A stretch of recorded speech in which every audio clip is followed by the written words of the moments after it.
Did you ever try to explain something to someone, or perhaps try to share a point of view, or maybe explain the details of a document that someone's going to sign, and you think you've explained it to such a way that they understand what it is you have told them? Yet later on, you find out they interpreted what you said differently than the intention that you meant to get across. This leads to possible misunderstandings. And in real estate, a misunderstanding could make a deal fall apart. It's the Real Estate Show.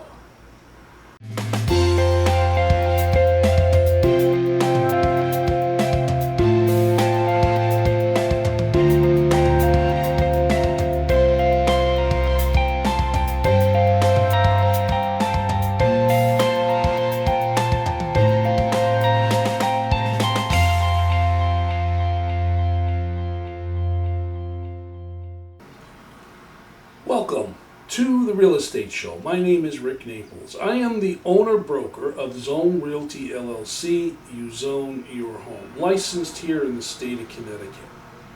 As I said at the beginning of the show, there is a lot of things that are involved in a real estate transaction.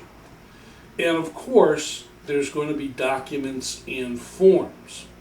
Now, realtors are trained professionals. And just like attorneys, when it comes to you, the client, signing any kind of form, your realtor will explain it and open it up to any questions you may have to make sure that you understand what it is that you're signing. But sometimes there's misinterpretations and misunderstandings. I want to talk about 3 forms. And again, there are a lot of forms that are involved for anyone that's been in a real estate transaction before. But the 3 forms I want to talk about on this show is something called an unrepresented persons form, the exclusive right to represent buyer authorization, and the listing or exclusive right to sell form. Let's talk about the latter 2. First of all, a couple of quick definitions. There are 2 forms when it comes to representing a buyer that's looking to purchase a house. And there's also 2 types of forms when it comes to representing a seller when looking to help sell their homes. One is called an exclusive right. The other is called an exclusive agency. Now, what's the difference between the 2? An exclusive right is exactly what it sounds like. It means you are giving the persons or the agency that you're hiring the exclusive right to represent you in the real estate transaction. That means that the real estate company that you hire and the agent that's working for that company that you're working with are the only ones that you're working with. And they will do all they can do to help get a sale to happen. And for their work, they will be paid a commission. An exclusive agency simply means that you're hiring an agency to represent you in a transaction only if they are the one that are the procuring cause. They're the ones that sell the property. They'll earn the commission. With an exclusive agency, it means you could go out and hire a bunch of real estate firms and a bunch of agents, all have them looking all at the same time, all have them representing you all at the same time. What that means is each and every individual agent is going to be representing not only you, but they're going to be representing other people, and they may not give you all the attention that you may require in order to procure that sale or find that house. It also means that they put themselves at risk because should you find a house on your own if you're a buyer, or should you as a seller sell the house on your own, the agency or agent doesn't earn a commission. No matter how many hours they've worked to make a sale happen or market a house or try to find a buyer or whatever, they won't get paid. Only the agency that procures the deal gets paid. So if you look at that, you can understand that if a real estate company agency is in business and it makes its money from making sales and gathering commissions, it's going to want to put itself in a position where if it puts forward all the investment in time and money to market or find someone a house and work the transaction, they want to make sure they get paid. So they're going to ask for an exclusive right. And you'll find here in our state that most of the brokerships, including myself at Zone Realty, want an exclusive right agreement, not an exclusive agency. In fact, in the state of Connecticut, the exclusive right is the most common one that's used. So there's the difference. And I'm happy to explain that further to any of my clients that may have questions, or any of you viewers that want to email me and have questions. When you have an exclusive right to represent a buyer authorization form, that is a contract that a buyer signs with the agency and agent. That agent then is responsible, or has what they call fiduciary responsibilities to you, their client, to help you find a home and navigate through the real estate transaction. The advantage of that is your agent gets to know you and your needs and wants when it comes to purchasing a home. They're there for you through the whole transaction, whether it be a home inspection, an appraisal, helping with mortgage paperwork, being a runner back and forth, whatever they may do to help you get that home. It's a contract.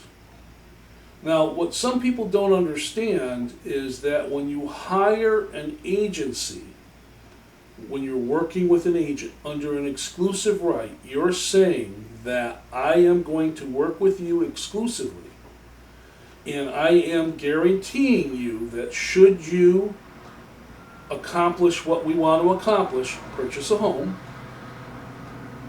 you will get paid a commission. Now, here's one of the things about the contract that sometimes people don't really grasp. Most of the time, the buyer representative, the agent that has signed with you the exclusive right contract, will ask for their commission through a cooperating agreement from the listing agency that has an agreement with the seller. Now, all that means is that your agent, your buyer's agent, is going to get paid their commission from the seller side. However, there are situations where the buyer representation, the agent, may represent you in a deal where there's been no contract signed between a seller and an agency. That means you, the buyer, are agreeing to pay the agent for the work that they're doing. In other words, you, the buyer, will pay them their commission. So you need to understand what the obligation is with that contract when you sign it. And I always encourage everyone to take the time to read and review anything they're going to sign. Now let's talk about the exclusive right to sell. That's the form that's used when an agency and an agent go out to see someone that's looking to put their house on the market. That means that that seller is working with that agency only, and that agency has the responsibility of marketing and doing everything they can to attract a buyer to purchase that home, and that they will be there to work with the seller through the whole transaction to the closing. Now, with an exclusive right, you have to realize that you're signing with the one agency. That means you're agreeing to a commission amount to pay that agency once they've accomplished the sale, and that commission will be paid out based on whatever the sales price of the house has been. You have to understand how that works and what the dollars that are involved, because you have to remember that the agency that you've hired through your agreement when you're listing the home is going to collect the commission from you out of the proceeds of the sale of the house, and then they become responsible to pay commission out to the buyer's agency. So it's not like the selling agency gets the full commission. They actually have to split that in half. So you need to understand how the numbers work when it comes with that contract. You also have to understand that the agency, under an exclusive right, gets paid their commission when a sale happens, no matter where that buyer came from. So if the buyer is represented by another agency, your selling agent earns a commission when the house sells. If a buyer comes in off the street that's not working with an agency and wants to buy your house, you still have to pay that agent a commission. Now, I'm not going to get into the numbers on how commissions work, dual commissions and partial commissions and all that kind of stuff, because that gets very complicated, and it's best for you to sit down and talk to your realtor. But those are the two situations where you're going to actually sign a document and come up with an agreement. So just like when you go to meet with your attorney, before you sign anything, just like when you're going to meet with your mortgage officer, before you sign anything, try to take the time to understand the ins and outs of that document you're going to sign. Let's take a look at this, and I'll be back to talk about a different type of form called an unrepresented persons form.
Unrepresented person. What's an unrepresented person?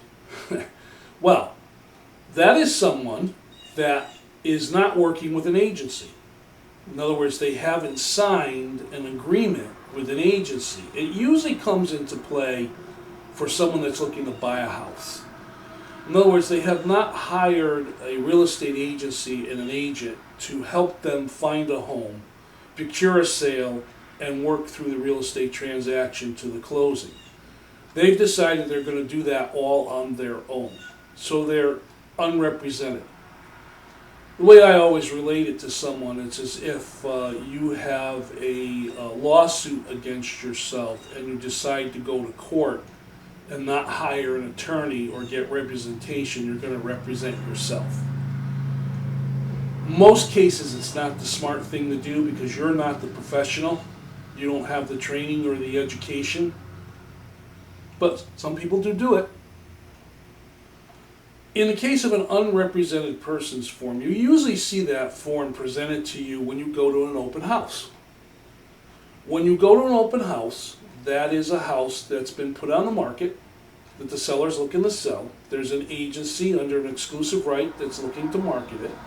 They've opened the house on a certain day during certain hours for people to just come in and take a look at.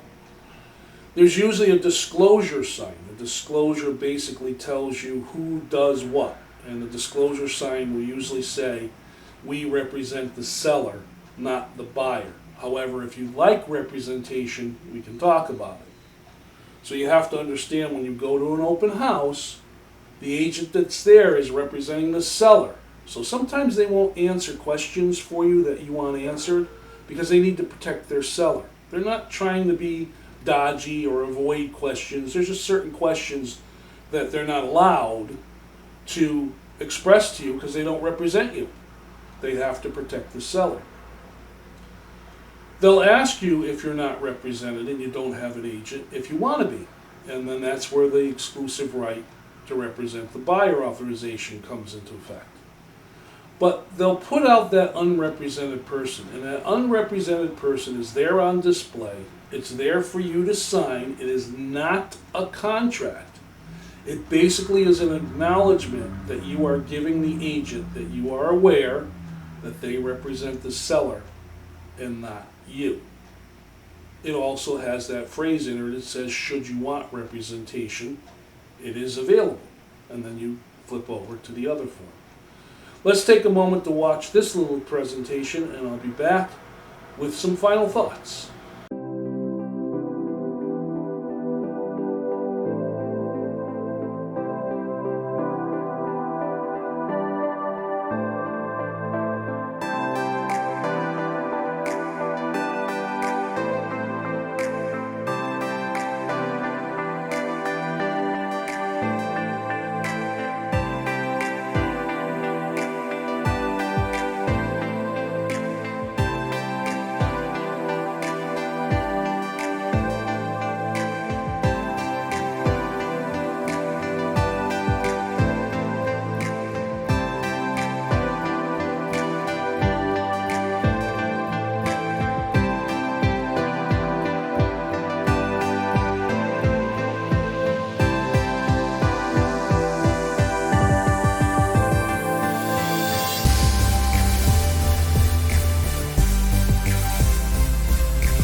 Documents, legal forms, things to sign, things to read, things to understand.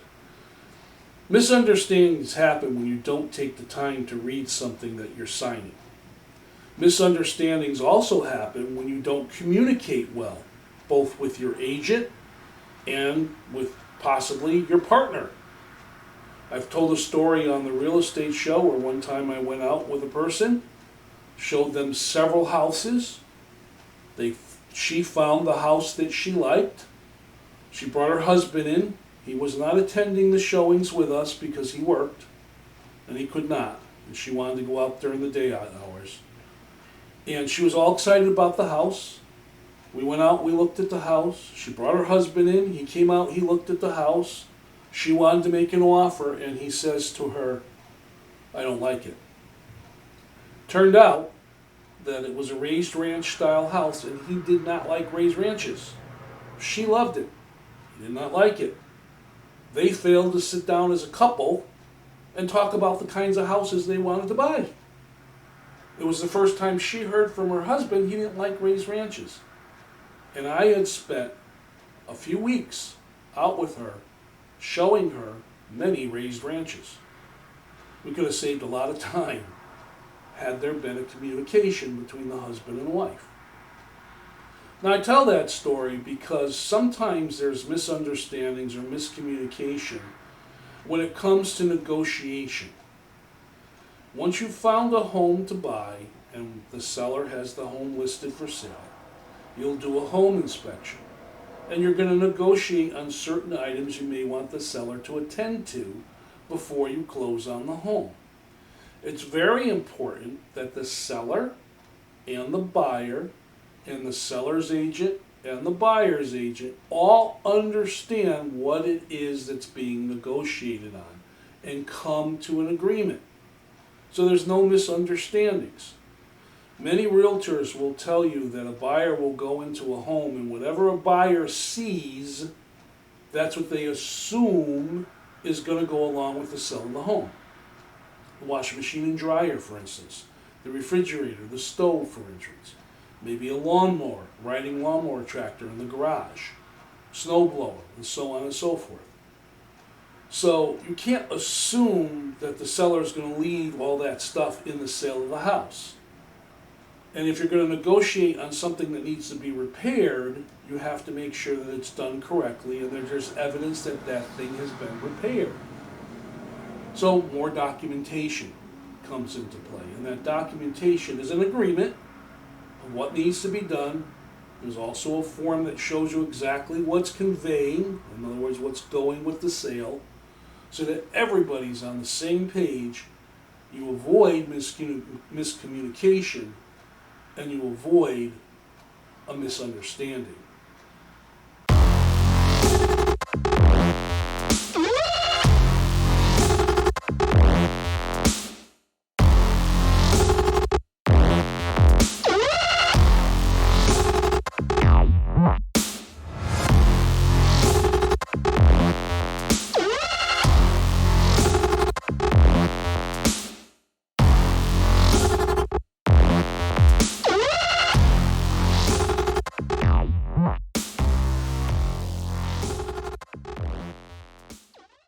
I'm filming this episode of the Real Estate Show on a very interesting day. It is the 20th anniversary of that terrible day when the Twin Towers in New York were attacked and people died as they fell.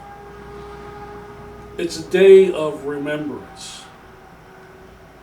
When that day happened, our world changed, and we pretty much in the real estate market weren't sure which way the markets were going to go because things were changing all over the place. I want to take a moment to just remember what happened and to send our best wishes and prayers out to all the victims' families of that horrible day, September 11th, 2001.